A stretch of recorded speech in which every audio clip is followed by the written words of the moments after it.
Hello दोस्तों, नमस्कार। बात कर लेते हैं आज के दिन भर की सारी बड़ी खबरों की, जहां सबसे पहले आपको बताएंगे दोस्तों, डोनाल्ड ट्रंप की धमकी के बावजूद G7 समिट में मैक्रोन की बगावत, अफ्रीकी देशों को न्योता, तनातनी के बीच फ्रांस जाएंगे प्रधानमंत्री नरेंद्र मोदी जी। जी हाँ दोस्तों, ग्लोबल मंच पर होगी भारत की दमदार एंट्री। G7 समिट में शामिल होने के लिए इस दिन फ्रांस जाएंगे पीएम मोदी जी। आपको बताएंगे दोस्तों कैसे ट्रंप की धमकी के बावजूद भी ऐसा संभव हो पा रहा है। दोस्तों क्या कहना है ट्रंप का और कैसे ये संभव हो पाया, सबसे पहले आपको बताएंगे। साथ ही साथ बताएंगे ईरान इजराइल अमेरिका युद्ध के बीच दोस्तों पूरी दुनिया में मचा हुआ है हाहाकार। कुछ देशों की ऐसी हालत हो गई है कि लॉकडाउन की स्थिति आ चुकी है दोस्तों। यहाँ तक ही पड़ोसियों की हालत ऐसी हो चुकी है भारत के कि उनकी हालत खराब है। ऐसे में दोस्तों क्या इसका असर अब भारत पर भी पड़ने वाला है? क्यों आनंद फानन में मोदी जी आज ईरान जंग पर मुख्यमंत्रियों से करेंगे बातचीत? क्यों उन्होंने संसद में कहा था कि आने वाला समय कोरोना जैसी परीक्षा लेगा? आखिर क्या है इसके मायने? क्या है भारत देश को लेकर अलर्ट? दोस्तों सबसे पहले आपको बताएंगे, एक जगह तो दोस्तों पेट्रोल 5 रुपए, डीजल इतने रुपए बढ़ा दिए गए। जी हाँ, हम भारत की ही बात कर रहे हैं। आपको बताएंगे आखिर ऐसा क्यों हुआ। लेकिन इसी बीच भारत के लिए अच्छी खबर भी सामने आ रही है दोस्तों, वो भी आपको बताएंगे। साथ ही साथ ट्रंप ने कर दिया बहुत बड़ा दावा, कह दिया ईरान ने 10 तेल टैंकर हमें उपहार के रूप में भेज दिए हैं। जी हाँ दोस्तों, ट्रंप ने दावा कर दिया कि अमेरिका को ईरान ने गिफ्ट कर दिए हैं 10 तेल टैंकर। मध्यस्थता की सुगबुगाहट के बीच ट्रंप का ये नया सबसे बड़ा दावा। लेकिन उन 10 तेल टैंकर में से 8 पर पाकिस्तानी झंडे लगे हुए हैं। क्या है इसके मायने? तो वहीं सबसे बड़ी जानकारी बताएंगे। दुनिया के 2 ताकतवर तानाशाह एक साथ आ गए। किम जोंग उन और लुकाशेंको ने मिला लिया हाथ। क्या है इनके मिल जाने का संकेत? दोस्तों बेहतरीन से बेहतरीन जानकारी आपको विस्तार से बताने वाले हैं। बस आप वीडियो के अंत तक बने रहिएगा। और खबरों में आगे बढ़ने से पहले देश भारत के संप्रभुता, अखंडता का और युद्ध की घड़ी में भारत का पुरजोर समर्थन करते हैं तो वीडियो को लाइक करके इस चैनल को सब्सक्राइब करके बेल आइकन दबा के कमेंट में जय हिंद अवश्य कह दीजिएगा। तो बात कर लेते हैं पहली सबसे बड़ी खबर की, जहां फ्रांस के एवियन ले बेंज में जून में होने वाले G7 शिखर सम्मेलन से पहले ही दुनिया के सबसे शक्तिशाली देशों के बीच कूटनीतिक घमासान मच गया है। अमेरिकी राष्ट्रपति डोनाल्ड ट्रंप की बहिष्कार की धमकियों के बावजूद फ्रांसीसी राष्ट्रपति इमैनुअल मैक्रोन ने एक बहुत बड़ा दांव चलते हुए अफ्रीकी देश कीनिया को इस प्रतिष्ठित सम्मेलन का न्योता दे डाला। दोस्तों इस भू राजनीतिक ड्रामे के बीच भारत के प्रधानमंत्री नरेंद्र मोदी जी भी इस समिट में शिरकत करने जा रहे हैं, जबकि खुद डोनाल्ड ट्रंप के इसमें शामिल होने पर भारी सस्पेंस बना हुआ है। अमेरिका शुरू से ही दक्षिण अफ्रीका की विदेश नीति और नस्लीय कानूनों का कड़ा आलोचक रहा है। ट्रंप के दबाव का ही नतीजा था कि दक्षिण अफ्रीका, जो आमतौर पर G7 का नियमित मेहमान रहा है, उसे इस बाहर का रास्ता दिखा दिया गया। दक्षिण अफ्रीकी सरकार के मुताबिक फ्रांस ने उन्हें 2 हफ्ते पहले ही बता दिया था कि अगर उन्हें बुलाया गया तो अमेरिका इस पूरी समिट का ही बहिष्कार कर देगा। दोस्तों फ्रांस ने भारत, दक्षिण कोरिया और ब्राजील जैसे बड़े बड़े लोकतांत्रिक और बाजार आधारित देशों को खास न्योता भेजा है। प्रधानमंत्री मोदी जी का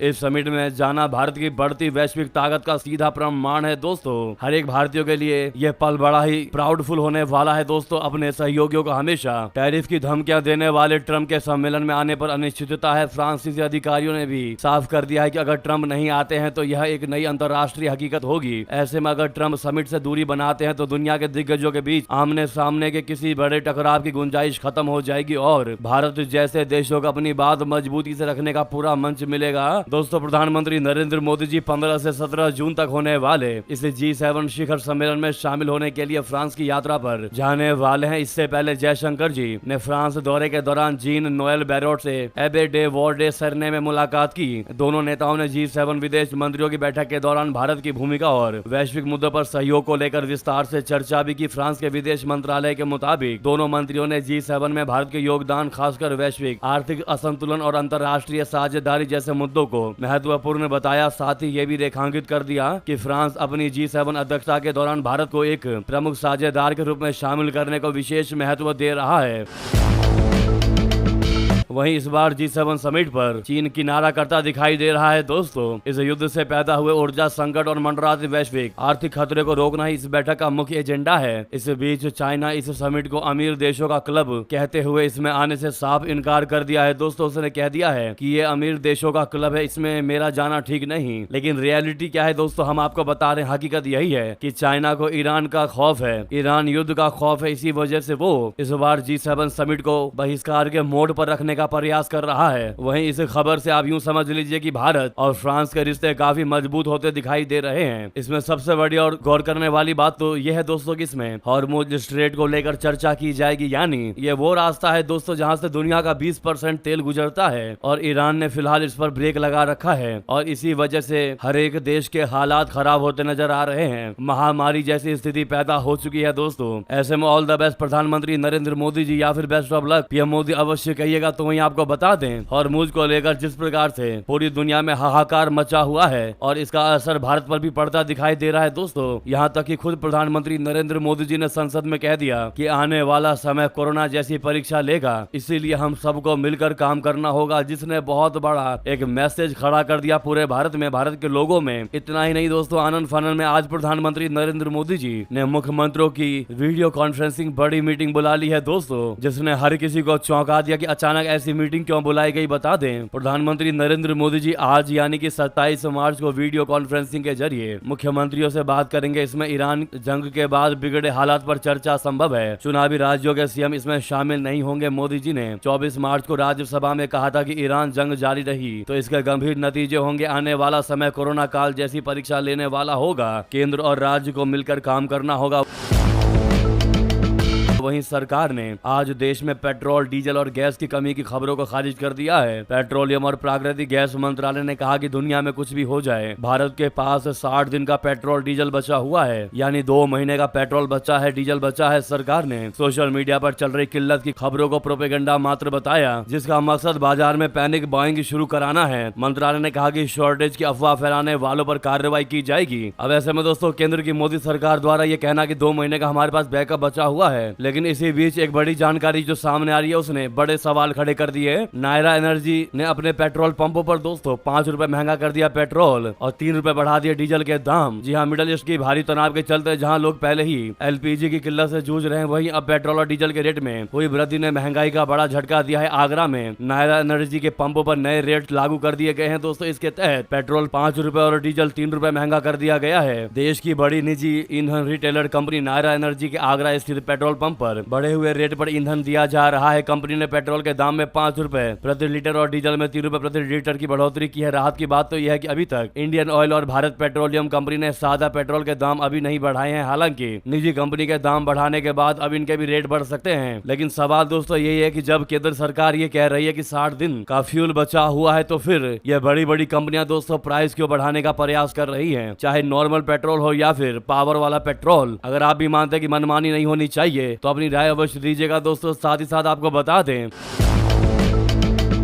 उधर भारत के लिए खुशखबरी की भी खबर है दोस्तों। एलपीजी किल्लत से मिलने वाली है राहत। अपोलो ओशन टैंकर पहुंचा न्यू मैंगलोर पोर्ट। जी हां, 16,000 टन एलपीजी लेकर ऐतिहासिक जहाज बंदरगाह पहुंच गया। अब गैस की किल्लत होगी दूर। बता दें न्यू मैंगलोर पोर्ट अथॉरिटी ने गुरुवार 26 मार्च को एक बड़ी उपलब्धि हासिल की। पोर्ट के इतिहास का 40,000वां जहाज बंदरगाह पर पहुंचा, जो एमटी अपोलो ओशियन नाम का एलपीजी टैंकर है। यह जहाज 16,000 मीट्रिक टन एलपीजी लेकर आया है दोस्तों। पोर्ट अधिकारियों के मुताबिक ये टैंकर दोपहर करीब 4 बजे बर्थ नंबर 13 पर पहुंचा। इस खास मौके पर पोर्ट की डिप्टी चेयरपर्सन एस शांति ने जहाज के कप्तान का स्वागत कर सम्मानित भी किया। ये टैंकर क्षेत्र की औद्योगिक और घरेलू ऊर्जा जरूरतों को पूरा करने में महत्वपूर्ण भूमिका निभाएगा। 16,000 टन एलपीजी की आपूर्ति से स्थानीय स्तर पर गैस की उपलब्धता में सुधार होने की उम्मीद है, जिससे आम उपभोक्ताओं को राहत भी मिल सकती है दोस्तों। इस पर आपकी जो भी राय हो, लेकिन कमेंट में मेरा भारत महान कहना मत भूलिएगा। वहीं आपको बता दें सबसे बड़ी और अहम जानकारी, डोनाल्ड ट्रंप का बहुत बड़ा दावा,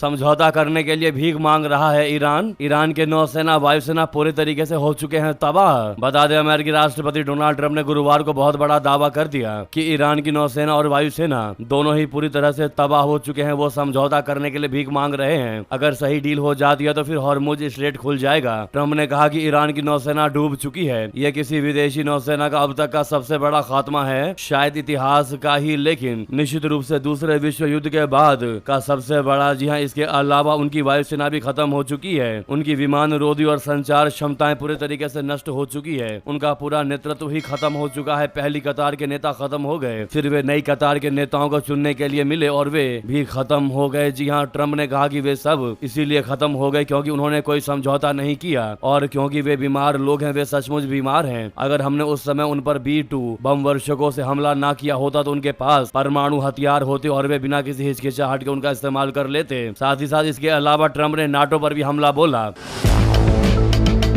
उन्होंने कहा कि हम नाटो से बहुत निराश है क्योंकि नाटो ने बिल्कुल कुछ भी नहीं किया। मैंने 25 साल पहले कहा था कि नाटो एक कागजी शेर है, लेकिन इससे भी ज्यादा महत्वपूर्ण बात यह है कि हम उनकी मदद के लिए आगे आएंगे, लेकिन वे हमारी मदद के लिए कभी नहीं आएंगे। जी हाँ, इतना ही नहीं दोस्तों, ट्रम्प ने बड़ा दावा किया कि ईरान ने 10 तेल टैंकर हमको उपहार के रूप में भेजे हैं। उन पर पाकिस्तानी झंडा लगा हुआ है। जी हाँ, अमेरिका के राष्ट्रपति डोनाल्ड ट्रम्प ने गुरुवार को कहा कि ईरान ने अमेरिका को हॉर्मुज जल संधि से 10 तेल टैंकर पार कराने की अनुमति दी। उन्होंने इसे ईरान की ओर से एक गुडविल तोहफा बताया। ट्रम्प ने यह बयान व्हाइट हाउस में कैबिनेट बैठक के दौरान दिया। ट्रम्प के मुताबिक ईरान ने शुरू में 8 टैंकर गुजरने की अनुमति देने को कहा था। उन्होंने कहा कि यह दिखाने के लिए था कि ईरान गंभीर है और वार्ता में सहयोग कर रहा है। उन्होंने बताया कि उन्होंने कहा कि हम आपको 8 बड़े तेल के जहाज देंगे। मुझे लगता है कि वे सही थे और वाकई गंभीर थे। ये कुछ पाकिस्तानी झंडे वाले थे। अंततः संख्या 10 टैंकर तक बढ़ गई। फिलहाल व्हाइट हाउस ने इन टैंकरों के बारे में अधिक विवरण नहीं दिया कि ट्रम्प ने इसे एक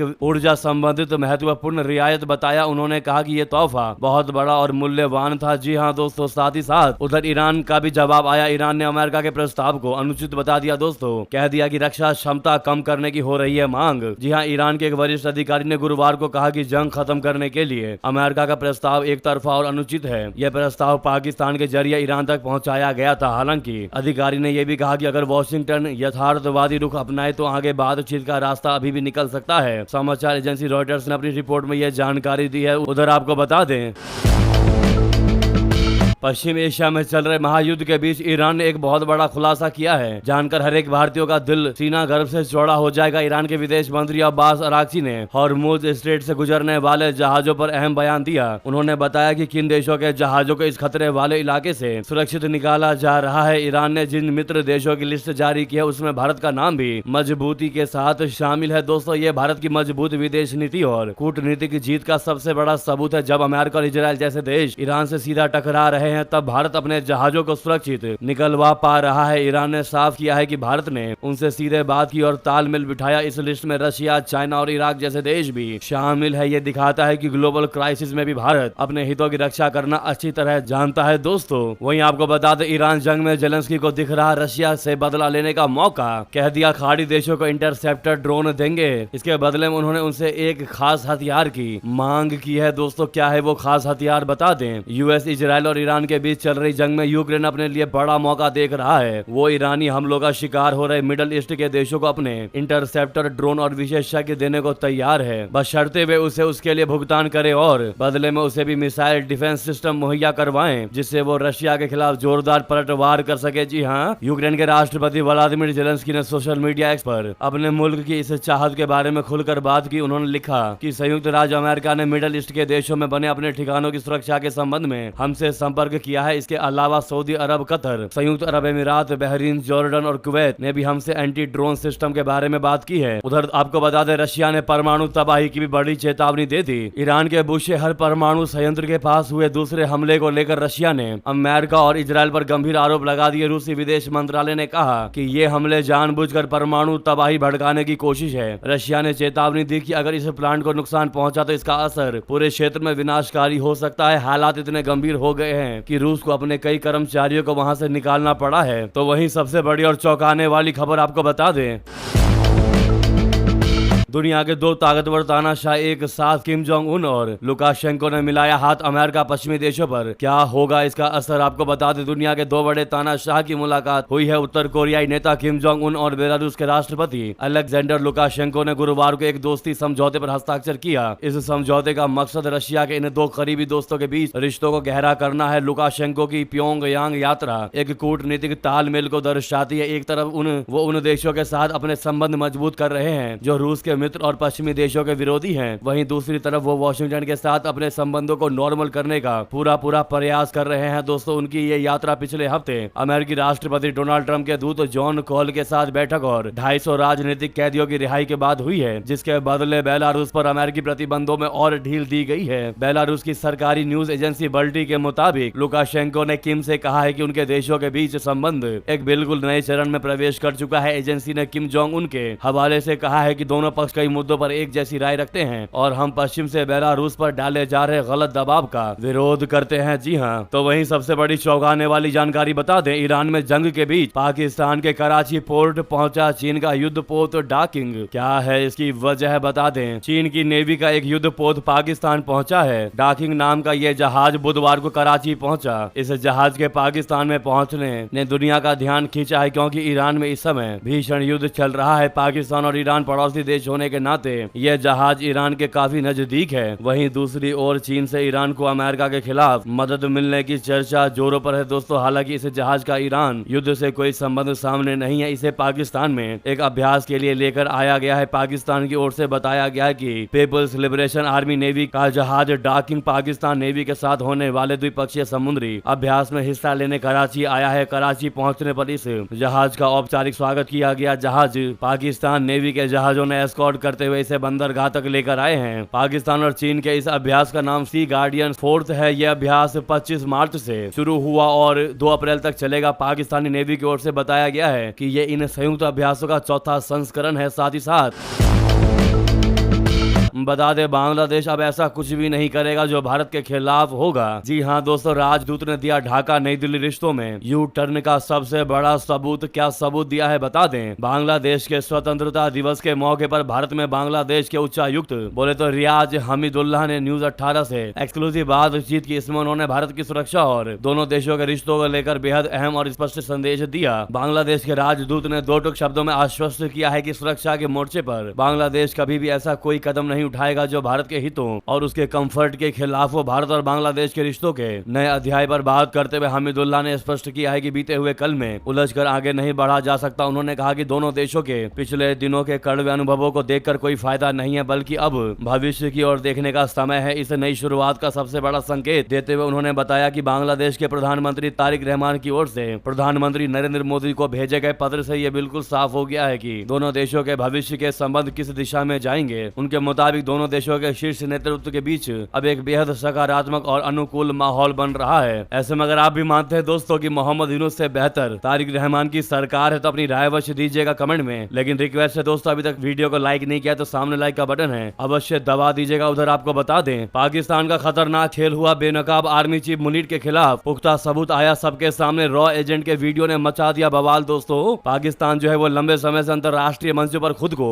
आतंकवाद के खिलाफ लड़ने वाला देश बता रहा है, लेकिन उसका इतिहास बार बार इन दावों को चुनौती दे रहा है। हाल ही में सोशल मीडिया पर वायरल हुई एक तस्वीर ने एक बार फिर पाकिस्तान के आतंकी कनेक्शन पर बवाल मचा दिया है। जी हां दोस्तों, पूर्व रॉ एजेंट लक्की बिस्ट ने एक्स पर पोस्ट साझा करते हुए कहा, जिसमें दावा किया जा रहा है कि पाकिस्तान के सेना प्रमुख आसिम मुनीर आतंकवादी हाफिज सईद के दाहिने हाथ मूसा तौसीफ रहमान उर्फ मूसा गुज्जर की शादी में मौजूद है। इस शादी में वो 1.5 घंटे तक रहे। इस दावे ने अंतरराष्ट्रीय स्तर पर नई बहस छेड़ दी है। लक्की बिस्ट का ये कहना है कि इस तस्वीर ने आतंकवादियों और पाकिस्तान आर्मी के कनेक्शन की पोल खोल कर रख दिया। पाकिस्तान की आर्मी का झूठ दुनिया के सामने आ चुका है कि वो आतंकवाद को सपोर्ट नहीं करती, लेकिन ये तस्वीर दुनिया का सबसे बड़ा सबूत है। पाकिस्तान के फील्ड मार्शल आसिम मुनीर हाफिज सईद के दाहिने हाथ मूसा तौसीफ रहमान उर्फ मूसा गुज्जर की शादी में मौजूद है। इस तस्वीर से अब साफ हो गया है कि किस तरह पाकिस्तान की सेना आतंकवादियों के साथ मिलकर दुनिया में, खासकर भारत में आतंकवाद फैला रही है। उधर आपको बता दें,